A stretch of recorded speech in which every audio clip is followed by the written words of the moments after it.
Pues estamos iniciando nuestro primer día de conferencias en el quinto Global Contact Forum y acaba de pasar la conferencia Regresando al futuro, cómo incrementar la satisfacción del cliente de Bill Price. Tenemos el gusto de estar aquí con Bill Price y él nos va a platicar un poco sobre los aspectos más importantes que tuvo en su charla con nosotros. So one of the real sources for the customer frustration is that our top executives, our CEOs, are out of touch with how difficult it is to do business with their companies. They feel like everything's going well and they're giving good service, but when consumers complain, they either don't hear the information or they don't process it. So one of the sources is that our top executives are not as engaged as they should be. Another source of it is that we make things very hard for customers. We come up with processes and promotional plans and things that we believe are helpful for our customers, but they don't respond to them as well as they should. So one of the other sources is that it is just too difficult to do business. It's hard to do business with them. And then another one is that customers have always longed for a relationship which they can control, which they can be in charge of. We all feel like that way as consumers and customers, but when the company doesn't let that happen, then that's another source of frustration. And how can we turn customer satisfaction into customer loyalty?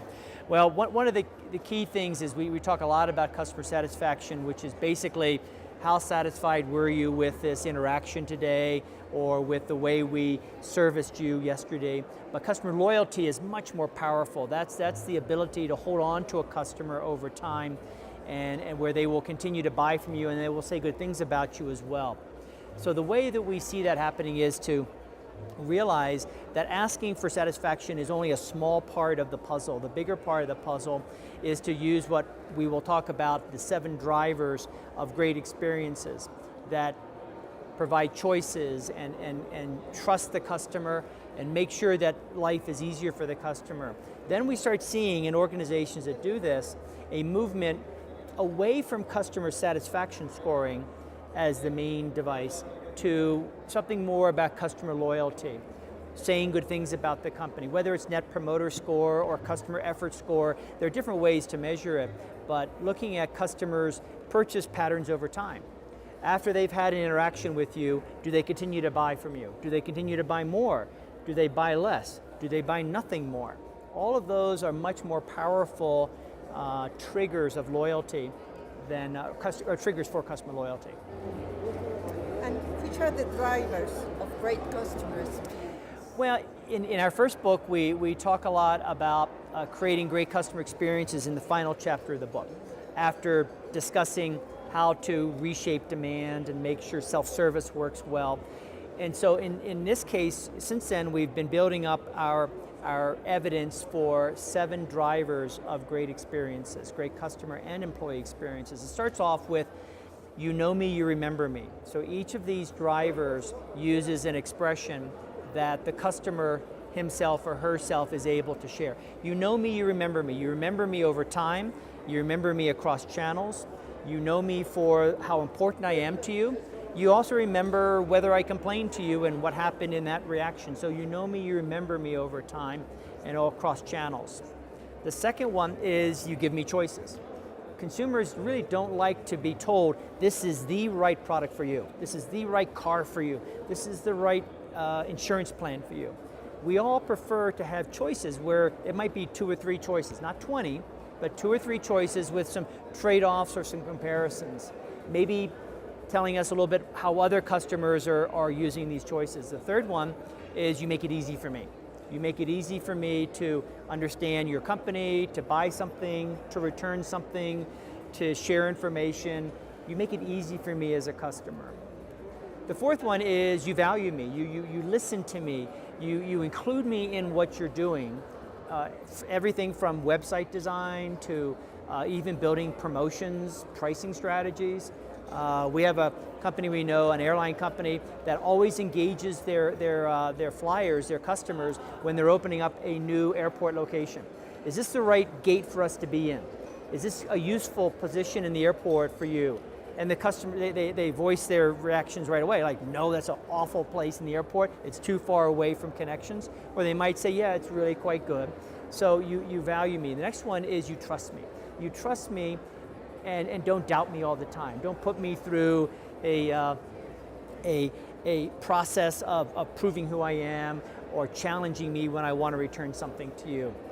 The sixth one we call you surprise me with stuff that I can't imagine. These are positive surprises. Surprise and delight, it used to be called. So you surprise me with like a special discount or a recognition that I'm not using part of a plan, and so you actually take that plan away. You change the plan, maybe even give me a refund. So you surprise me with stuff that I can't imagine. And the last one is you help me be better, you help me do more. And it's aspirational, it's a future-oriented one, but you want to have, for loyalty and great experience, you want to have that feeling, that reaction like, you're really taking care of me as a consumer. And you know me as a consumer, as an individual, not as just a number. And how is possible to deliver a great customer experience? Well, it's hard. It's hard to deliver a great customer experience, but it all starts with listening to your customer. And the listening can be done by the frontline employees who are talking to customers all the time. It can be done by service technicians or salespeople who have a lot of customer interaction, but very little of that ever gets captured and brought back to the headquarters. It continues by having processes that are simple. So we've gotten some great information from the Hyatt Hotel Company, where Hyatt has completely rethought the customer journey and the employee journey to help the customer. And they've removed what they call barriers to great experiences. Things that make it hard for a traveler, a guest they call them guests at a hotel, to be able to have a great experience. And the third one is measuring. You have to measure what this customer experience is all about. And it could be a net promoter score, it could be customer effort score, it could be observing the subsequent purchases of customers to see if they really are staying with you. You're looking at potential purchases. You're looking at things like share of wallet. If you buy a car, you may have two other cars in your garage, so you buy a car from Volkswagen, but your other two cars are by somebody else, so you have 1/3, Volkswagen is 1/3 of the share of wallet. But if you have all three cars from Volkswagen, that's very important to know. And is another metric of great customer experience. You said something that it's really took my attention. CRM is broken. CRM is broken. Well, for years we've had this expression and this whole system called customer relationship management. I could have also said knowledge management is broken, because in both cases they are from the company out to the customer. They are saying we as the company want to manage this relationship. We want to control, what really it's saying is we want to control the relationship.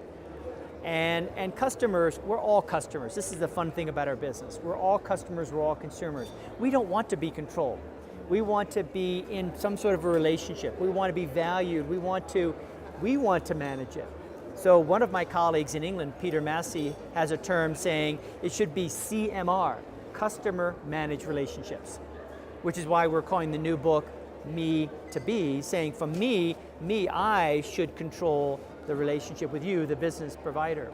So I think CRM, we got all wrapped around having complex systems and detailed records and reporting, but we forgot the core concept, which is that it's really up to the customer and we need to listen to them.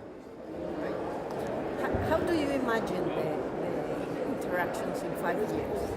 Well, the interactions in 5 years will be dramatically different. When we look at the younger generation moving along, my two daughters, other younger consumers, they don't like to pick up the telephone. They don't like to have things that are broken or wrong. They want to text back and forth, short little messages.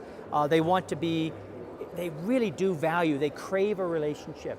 Everything that I've read about, and I know about my daughters, about the millennial generation and the generation that even follows them, is that they are very strong in favor of a relationship. They want to be part of something. They want to be part of a cohort of their friends, things like Facebook and Pinterest and all these other social media. They want to be more involved in what's going on. They want to be aware of what's going on. They want to know when something changes, something goes on. They're anxious, they're smart. They know how to access information much more than an older generation. So we need to make sure we provide the right information to them and recognize that.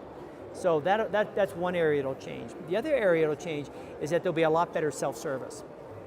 We won't get that many calls into a call center or text messages or email in general from across all the generations. There'll be much better availability and success of self-service on the web, and maybe not in the IVR, but in the web in particular. And so that means that we will have to figure out what the customer experience is on the website and know whether that's a good experience. So it's not just the experience in a call center, it's not just the experience at the purchase time, it's actually the experience on the website too. So a lot of companies don't know what their consumer experience is on the web. They know it's there, they know consumers use the web a lot. 85% of the time a customer checks the website before they call a call center or buy something. So we need to find out in the future, very like right now, near future, what the experience is on the website too. Bill, this is your second or third time in Mexico? It is, third time. Third time. Second time at this conference. Okay. How do you feel this conference? It has a very positive energy. I felt it earlier today. I got here early because my presentation was one of the first ones, and it's a beautiful location with the deck outside, and everyone was. I like to feel the energy. If people are by themselves drinking their coffee or checking their smartphone by themselves, it's not a good feeling. I saw a little bit of that, of course, but I saw a lot of people saying hi to each other and chatting with them, introducing themselves, and feeling positive. And so I expect that will continue through the rest of the conference.